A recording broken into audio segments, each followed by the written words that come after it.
ગુજરાત શિક્ષણ બોર્ડ દ્વારા ધોરણ 12 સામાન્ય પ્રવાહ અને વિજ્ઞાન પ્રવાહનું પરિણામ જાહેર કરવામાં આવ્યું છે, ત્યારે અરવલ્લી જિલ્લામાં વિજ્ઞાન પ્રવાહનું કુલ 71.45% પરિણામ આવ્યું છે, જેમાં મોડાસા કેન્દ્રનું 73.81%, ભિલોડા 65.56%, જ્યારે બાયડ કેન્દ્રનું 67.10% પરિણામ આવ્યું છે. અરવલ્લી જિલ્લામાં સાયન્સ પ્રવાહમાં કુલ 7 વિદ્યાર્થીઓએ A1 ગ્રેડ પ્રાપ્ત કર્યા છે.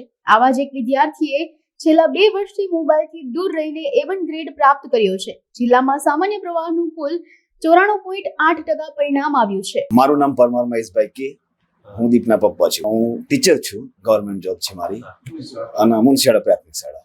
પણ સૌથી વધુ સપોર્ટ સ્કૂલનો પણ ખરો, પણ ઘેર જે હોમવર્ક ઘેર હોય એમાં એની મમ્મીનો વધારે સપોર્ટ છે.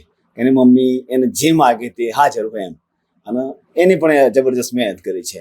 મેક્સિમમ છેલ્લા કલાકની વાત કરીએ ને, છેલ્લા 5 મહિના 12 થી 14 કલાક રીડિંગ ખરું, અને જ્યારે સ્કૂલમાં જવાનું થાય ત્યારે 5-7 કલાક મેક્સિમમ રીડિંગ એમ. અને બીજું કોઈ પણ પ્રકારે એમ કોઈ નહીં એમ મોબાઈલ પકડો કે આ તેવું કંઈ નહીં, ખાલી ભણવાની જ વાત હોય બસ.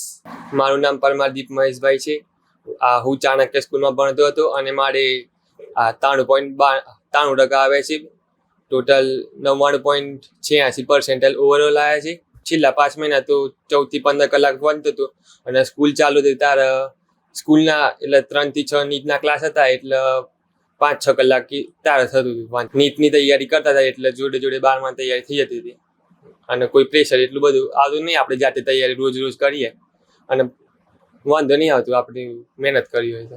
બીજા વિદ્યાર્થીઓને સંકેત એ છે કે 11-12માં મહેનત કરી લેશો આખી જિંદગી તમારે સફળ થઈ જશે, એટલે 11-12માં ફોકસ આલો, બીજી બધી પ્રવૃત્તિ મૂકી દેવી, અને ભણવાનો તો ભણી જ લે છે. અને સ્કૂલમાં સાહેબ જે ભણાવે એ રિવાઇઝ કરવાનું, અને સાહેબ ભણાવે જે સલાહ લે એના પર ધ્યાન આપવાનું. મોબાઈલ એટલે અમુક ઓનલાઈન પ્રશ્નો હોય એ તો જોતા હતા. લગભગ 2 વર્ષથી બંધ હશે. વોટ્સઅપ પર મેસેજ આવે મિત્રોને થોડા પ્રશ્નો હોય તો, બાકી વાપરતા નથી.